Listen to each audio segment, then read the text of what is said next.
मी ऐकलं की दादा असं म्हणाले, पण म्हणजे मला जे माहिती आहे आईने असं काही भाष्य केलेलं नाहीये. हे दादा का बोलले त्यांचं त्यांना माहिती. आई सांगतेय की फॉर्म भरू नका माझ्या दादाच्या विरोधात.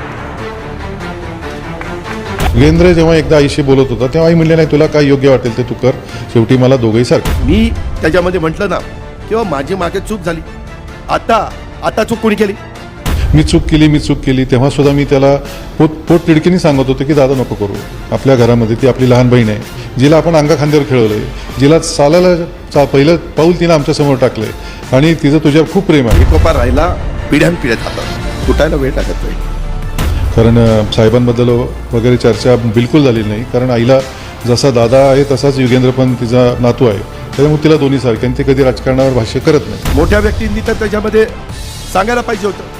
आता फॉर्म कुणी भरायला सांगितला, वरवणे साहेबांनी सांगितला, म्हणजे मग साहेबांनी आमचं तात्यासाहेबांचं घर फोडलं का? पण हे मलिदा गँग बारामतीमध्ये भयंकर फेमस आहे एक, आणि त्या सगळ्या जो काय बारामतीचा विकास झाला आहे त्याची एक डार्क साईड पण आहे. ती डार्क साईड तुम्हा लोकांना बाहेरच्या माहिती नाही, पण बारामतीत जे राहतात त्यांना ती डार्क साईड चांगली माहिती आहे. त्याला भरपूर गोष्टी आहेत की ज्या बारामतीकरांना पटत नाही आहेत, पण त्यांचं एकशाही लोकशाही नाही आहे तर हुकुमशाही टाईप चाललेलं आहे. त्याच्यामुळे बारामतीकरांना चांगलं माहिती आहे की काय योग्य आहे आणि काय अयोग्य.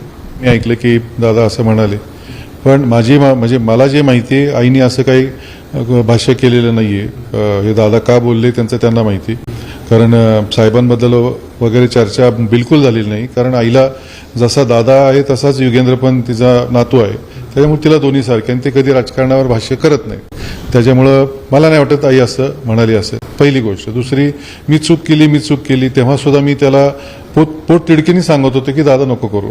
आपल्या घरामध्ये ती आपली लहान बहीण आहे, जिला आपण अंगा खांद्यावर खेळवलंय, जिला चालायला पहिलं पाऊल तिनं आमच्या समोर टाकलंय आणि तिचं तुझ्यावर खूप प्रेम आहे, तर तू हे करू नकोस.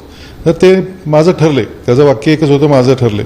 आणि मी जेव्हा परत त्याला सांगितलं तेव्हा माझी आई पण तिथं होती, ती पण ऐकत होती. मी तेव्हा पण त्याला म्हणले की दादा अजून संधी गेलेली नाहीये, तू हे करू नकोस. कारण माझं राजकारण क्षेत्र नाही.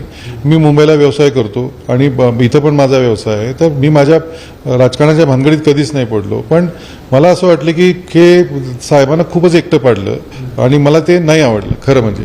म्हणून मी आलो की चला आपण पण साहेबांना मदत केली पाहिजे. युगेंद्र जेव्हा एकदा आईशी बोलत होता तेव्हा आई म्हणले नाही तुला काय योग्य वाटेल ते तू कर, शेवटी मला दोघंही सारखे. प्रत्येक माणसाने तुम्हाला सांगितलं की तुम्ही हे करू नका, तरी सुद्धा तुम्ही ते केलं. आणि एक जो तो घाव घातला साहेबांवर त्यांनी, तो अतिशय कडक होता साहेबांसाठी.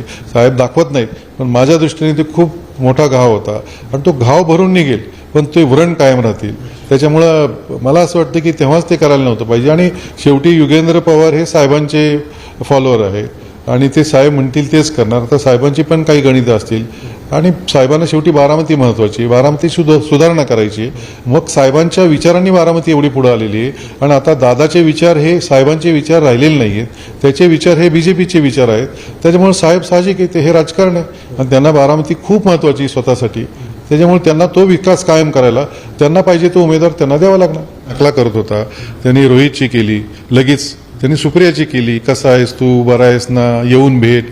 आणि हे किती 3-4 महिने झाले असतील, आज दादावरती पाळी आलेली, तो फोन करतोय लोकांना की येऊन भेटा, काय माझं चुकलं वगैरे. तर राजकारणामध्ये तुम्ही जेव्हा समाजकारणामध्ये किंवा लोकांमध्ये असता, शब्द जपून वापरले पाहिजेत. जे दादा नेहमी चुकतो शब्द वापरायला, अलीकडे तो शिकलाय थोडं, कारण आता तो वाचून भाषण करायला लागलाय. त्याला बहुतेक एजन्सीनी सांगितले की मनातून काही डोक्यातून बोलू नका, जे वाचलंय तेच बोला आणि भाषण संपवा. त्याच्यामुळे आता त्याचा भाषणावर कंट्रोल आलाय. स्वतः शरद पवार साहेब उभे आहेत, पहिली गोष्ट. आणि त्यांना साहेब नेहमी सांगतात मला हे सरकार बदलायचं, मला लोकाभिमुख सरकार आणायचं, जे शेतकऱ्यांसाठी असेल, जे सामान्य लोकांसाठी असेल, जे जातीमध्ये भेद करणार नाही ते असेल. त्यामुळं लोक साहेबांकडेच बघणार. युगेंद्र तर आहे, सुप्रिया पण आहे, पण लोक साहेबांकडे बघून, कारण सगळ्या जनतेला माहिती की साहेबांना सरकार बदलायचं आहे. फक्त 288 मधले एका सीटचा विचार करू नका, त्यांना संपूर्ण महाराष्ट्रातले सीट्स महत्वाचे आहेत आणि त्यांना सरकार बदलायचं. कधी बंद होत नाही, ते सुरूच राहतात. अजून तसा काही कार्यक्रम झालाच नाही की ज्याच्यामध्ये. पण एकदा मी आईला भेटायला गेलो होतो तेव्हा तो पण तिथं होता, तेव्हा आम्ही दोघं भेटलो, आईच्या समोर गप्पा मारल्या. असं नाही की काही बोलणं होत नाही, पण क्वचित होतं. पहिल्यापासून तसंच आहे, पहिले पण तो त्याच्या व्यवसायात, मी माझ्या ह्याच्यात बिझी असायचो, त्यामुळे क्वचितच आमचं बोलणं व्हायचं. त्याच्यात काही फरक झाला असं मला वाटत नाही. यश मिळालं की जे इतके वर्ष प्रयत्न करत होते की पवार कुटुंब फुटलं पाहिजे. त्याच्यामध्ये भारतीय जनता पक्ष यशस्वी झाला, याच्यात वाद नाही. कारण 2 पक्ष झाले, म्हणजे नाव एक असेल पण 2 पक्ष झाले, एकमेकाच्या विरुद्ध उभे ठाकले. तिथं बहुतेक सीट तुम्ही बघताय की राष्ट्रवादी विरुद्ध राष्ट्रवादीच आहे आणि त्याच्यामुळं त्यांना त्याच्यामध्ये सक्सेस मिळाला. राज्याचे उपमुख्यमंत्री आणि राष्ट्रवादी काँग्रेस पक्षाचे अध्यक्ष अजित पवार यांनी काल बारामती विधानसभा मतदारसंघातून आपला उमेदवार अर्ज दाखल केला. त्यानंतर त्यांनी मतदारसंघात मोठं शक्ती प्रदर्शन देखील केलं होतं. कणेरी या ठिकाणी त्यांची प्रचार सभा पार पडली. यावेळी लोक बोलताना त्यांनी लोकसभेबाबत भाष्य करत सुप्रिया सुळे यांच्या विरोधात सुनेत्रा पवारांना उमेदवारी देणं चुकलं, पण आता शरद पवारांनी योगेंद्र पवार यांना बारामतीमधून विधानसभेची उमेदवारी देऊन तात्याराव पवारांचं कुटुंब फोडलं नाही का, असा प्रश्न उपस्थित केलाय. त्यानंतर आता त्याबाबत पवार कुटुंबातील व्यक्तींनी भाष्य केलंय. तर अजित पवारांचे सख्खे भाऊ श्रीनिवास पवार देखील याबाबत प्रतिक्रिया दिली आहे. भावनिक म्हणत अजितदादा का भावनिक झाले, आईला यामध्ये घ्यायला नको होतं आणि आईला मध्ये घेऊ नये, तिचा राजकारणाशी संबंध नाहीये. उगाचच घरातील लोकांना घेऊन शेवटी म्हणायचं आमचं कुटुंब आणि कुटुंबातील गोष्टी 4 चौकटीत राहिल्या पाहिजे म्हणायचं, पण सगळं आपण बोलून जायचं हे चुकीचं आहे. तात्यासाहेबांचं घर फोडलं या वक्तव्यावर बोलताना श्रीनिवास पवार म्हणाले, हा फार चुकीचा आणि दुर्दैवी आरोप आहे. मला दुःख झालं ते वक्तव्य ऐकून. माझे वडील गेले तेव्हा मी 14-15 वर्षाचा होतो, दादा 18 वर्षाचा होता. शरद पवारांना आम्ही तात्यासाहेबांच्या जागी पाहिलं, आताही बघतो आणि समोरही बघत राहू. त्या शरद पवारांवर दादांनी गंभीर आरोप केला. यासारखं दुर्दैव नाही.